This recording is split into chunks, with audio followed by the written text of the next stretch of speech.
নাটক কথা বলে বাস্তবের, নাটকে ফুটে ওঠে বাস্তব সমাজের পরিস্থিতি।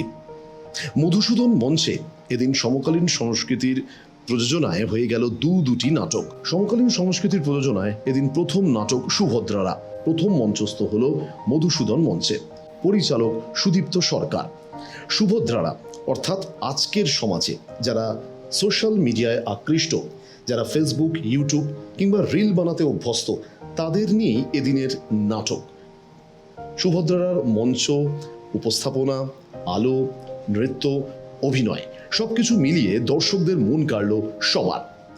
রবিবারের বিকেলে এদিন মধুসূদন মঞ্চে দর্শকদের ভিড় উপচে পড়েছিল।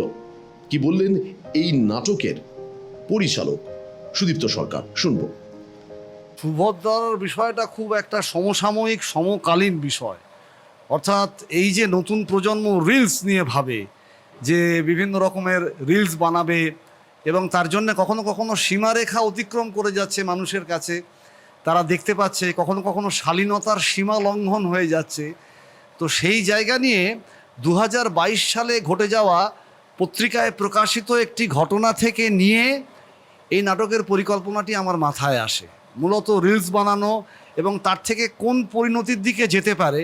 অনেকে ভাবেন যে রিলস বানালে হয়তো প্রচুর পয়সা রোজগার করা যায়, বৈভবের মধ্যে পৌঁছানো যায়, কিন্তু সেটা যে সবসময় হয় না, তার যে আরও অন্যান্য খারাপ দিক আছে, সেই জায়গাটাকেই আমরা তুলে ধরেছি সুভদ্রা নাটকে। যার জন্যে আমরা বিভিন্ন জায়গায়, বিভিন্ন শিক্ষা প্রাঙ্গণে তাদেরকেও আমন্ত্রণ জানিয়েছি যে আপনারা আসুন, ছাত্রছাত্রীদের নিয়ে আসুন, তাদের দেখান, তাদের বোঝান যে সবসময় সব জিনিসের পরিণতি যে সুখকর হবে এমনটা নয়, খারাপের দিকেও যেতে পারে। এটা নিয়েই সুভদ্রারা। দ্বিতীয় নাটক কণ্ঠরোধ, এটা আজকে খুব সম্ভবত দ্বাদশ অভিনয়, 12তম অভিনয়। এটা রমানাথ রায়ের একটি ছোট গল্প অবলম্বনে, যে এখনকার দিনের যে নেতা নেত্রী, মন্ত্রী শান্ত্রী, তারা যে বিভিন্ন রকমের লোককে বলেন যে এই করে দেবো, বা বিভিন্ন রকমের তাদের যে সমস্ত কথা, সেই কথা বলতে গিয়ে শেষ অবধি কণ্ঠরোধ হয়ে যায় মন্ত্রীর, এবং সেখান থেকে কি করে বেরিয়ে আসে সেই নিয়ে একটা ভীষণ রকমের কমেডি, কিন্তু কমেডির মধ্যে দিয়ে একটা সামাজিক বার্তা পৌঁছে দেওয়ার চেষ্টা করা হয়েছে এই নাটকে। এই নাটকটি করতে গিয়ে 2-4 বার আমাকে শুনতে হয়েছে, এই নাটকটি আপনি বেশি দিন করতে পারবেন তো, বা এগুলো আরেকটু পরিবর্তন করলে ভালো হতো নাকি, এরকম এসছে। তবে সেগুলো খুবই সামান্য, খুব বলার মতন বিরাট কিছু নয়। পলিটিক্যাল বিষয় বটে, কিন্তু স্পেসিফিকভাবে কোনো দল বা কোনো ব্যক্তিকে কিছু ইঙ্গিত করা নেই এই নাটকে। সম্ভবতই সেক্ষেত্রে এগুলো ঘটেনি খুব একটা। সমকালীন সংস্কৃতির তরফে কি বললেন সমকালীন সংস্কৃতির প্রতিনিধিরা, শুনবো। আসলে সমকালীনের জন্ম প্রায় আজকে এখন আমরা 36 বছর পদার্পণ করতে চলেছি।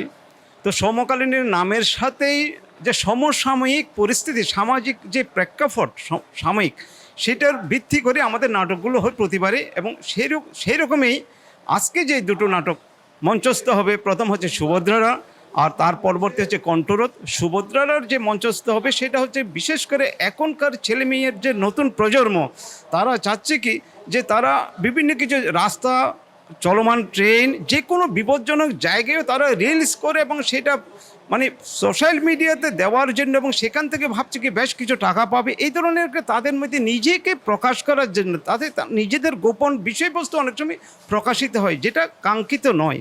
সেটা কোন স্তরে যেতে পারে সেটার একটা ডাইমেনশন দেওয়া হয়েছে সুভদ্রার নাটকটাতে। আমরা চেষ্টা করছি, এবং বিশেষ করে যারা শিক্ষক সমাজে বা নতুন প্রজন্ম এবং তাদের যে অভিভাবক, তাদেরকে অনুরোধ করব ছেলে মেয়েদেরকে নিয়ে অন্ততপক্ষে এই নাটকটা দেখার জন্য। বিনোদিনী গার্লস স্কুলের ছাত্রীদের নিয়ে এদিনের নাটক দেখতে উপস্থিত হয়েছিলেন সেই স্কুলের শিক্ষিকারাও বললেন কতটা প্রয়োজনীয়তা রয়েছে বর্তমান সময় এই সমস্ত নাটক দেখানোর জন্য ছাত্রীদের। নাটক তো ডিরেক্ট কমিউনিকেট করে, নাটকের থেকে শক্ত হাতিয়ার আর কিছু হয় না। তো যারা লেখাপড়া শিখবে তারা পুঁথিগত বিদ্যার বাইরেও জীবনে ব্যবহার করতে শিখুক, শিক্ষাকে বলতে শিখুক কথা, সেটাই চাইব।